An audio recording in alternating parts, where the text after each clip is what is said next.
श्री मैत्रेय जी ने कहा, विदुर जी, यहाँ तक मैंने आपको भगवान की काल रूप महिमा सुनाई। अब जिस प्रकार ब्रह्मा जी ने जगत की रचना की वह सुनिए। सबसे पहले उन्होंने अज्ञान की 5 वृत्तियाँ, तम अर्थात अविद्या, मोह अस्मिता, महामोह यानी राग, तामिश्र यानी द्वेष और अंधता मिश्र अर्थात अभिनिवेश, मृत्यु का भय, ये रची। किंतु इस अत्यंत पापमयी सृष्टि को देखकर उन्हें प्रसन्नता नहीं हुई। वे अपने इस कार्य से संतुष्ट नहीं थे। तब उन्होंने अपने मन को भगवान के ध्यान से पवित्र करके उससे दूसरी सृष्टि रची।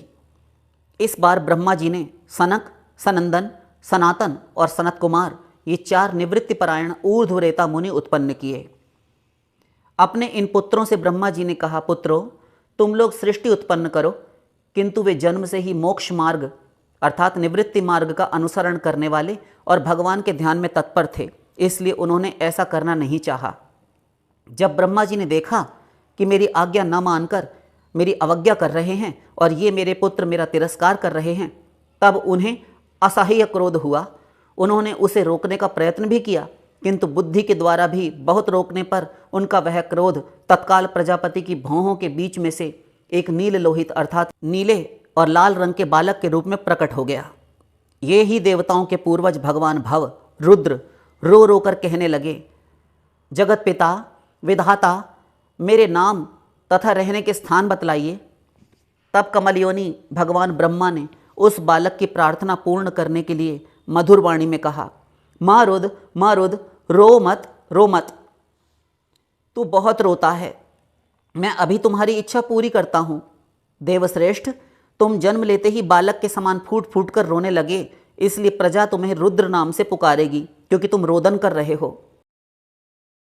तुम्हारे रहने के लिए मैंने पहले से ही हृदय, इंद्रियां, प्राण, आकाश, वायु, अग्नि, जल, पृथ्वी, सूर्य, चंद्रमा और तप ये स्थान रच दिए हैं। तुम्हारे नाम मन्यु, मनु, महिनस, महान, शिव, ऋतध्वज, उग्ररेता, भव, काल, वामदेव और धृतव्रत होंगे तथा धी, वृत्ति, उशना, उमा, नियुत, सर्पी, इला, अंबिका, इरावती, सुधा और दीक्षा ये 11 रुद्राणियाँ तुम्हारी पत्नियाँ होंगी। तुम उपयुक्त नाम, स्थान और स्त्रियों को स्वीकार करो। इनके द्वारा बहुत सी प्रजा उत्पन्न करो, क्योंकि तुम प्रजापति हो।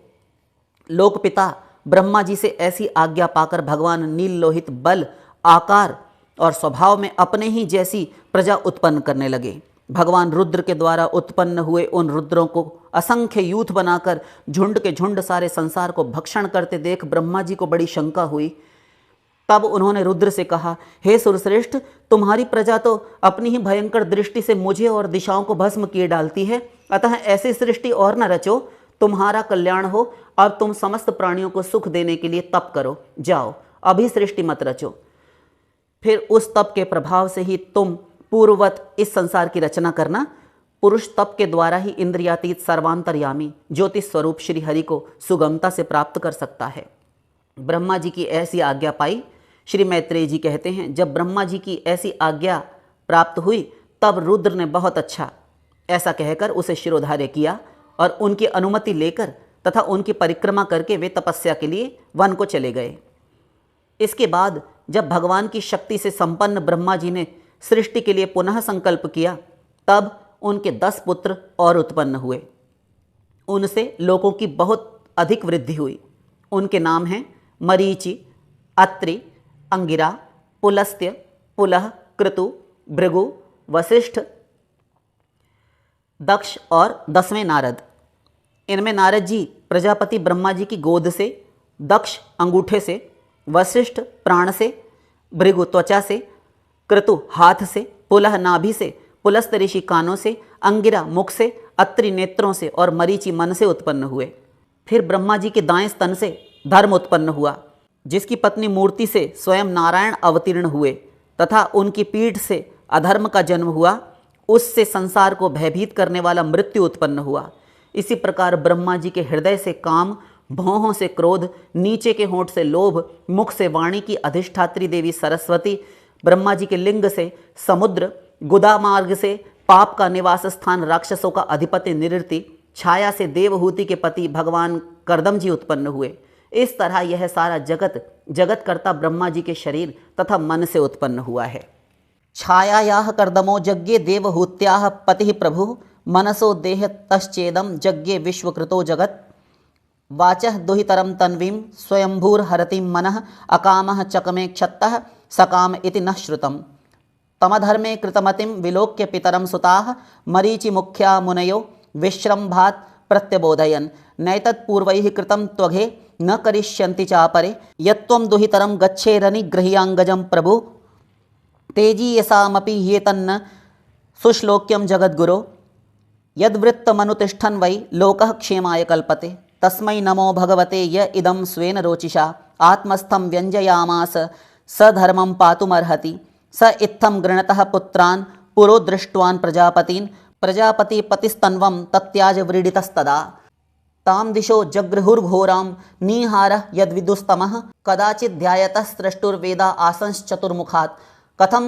स्रक्ष्याम्यहं लोकान् समवेतान् यथा पुरा चातुर्होत्रं कर्मतन्त्रमुपवेदनैः सह धर्मस्य पादाश्चत्वारैस्तथैवाश्रमवृत्तयः। श्रीमद्भागवत महापुराण तीसरे स्कंद के 12वें अध्याय के 27, 28, 29, 30, 31, 32, 33, 34, 35 श्लोक तक यह अध्याय में पूर्ण किया गया है। ये सारे श्लोकों का अर्थ है। विदुर जी, भगवान ब्रह्मा की कन्या सरस्वती बड़ी ही सुकुमारी और मनोहर थी। हमने सुना है एक बार उसे देखकर ब्रह्मा जी भी काम मोहित हो गए थे। यद्यपि वह स्वयं तो वासनाहीन थी, उन्हें ऐसा अधर्ममय संकल्प करते हुए देखकर उनके पुत्र मरीचि आदि ऋषियों ने उन्हें विश्वासपूर्वक समझाया, पिताजी आप समर्थ हैं, फिर भी अपने मन में उत्पन्न हुए काम के वेग को न रोककर पुत्रीगमन जैसा दुस्तर पाप करने का संकल्प कर रहे हैं। ऐसा तो आपसे पूर्ववर्ती किसी भी ब्रह्मा जी ने नहीं किया। आपसे पूर्व अनेकों ब्रह्मा हो गए हैं और न आगे ही कोई ऐसा करेगा। हे जगतगुरु, आप जैसे तेजस्वी पुरुषों को भी ऐसा काम शोभा नहीं देता, क्योंकि आप लोगों के आचरणों का अनुसरण करके ही तो संसार का कल्याण होता है।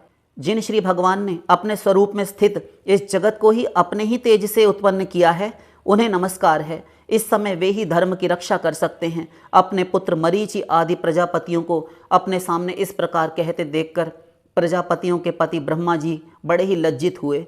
उन्होंने उस शरीर को तुरंत ही तत्क्षण त्याग कर दिया। तब उस घोर शरीर को दिशाओं ने ले लिया। 10 दिशाओं ने वह शरीर आपस में बांट लिया।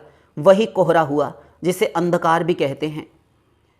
एक बार ब्रह्मा जी यह सोच रहे थे कि मैं पहले की ही तरह सुव्यवस्थित रूप से सब लोगों की रचना किस प्रकार करूं। इसी समय उनके 4 मुखों से 4 वेद प्रकट हुए।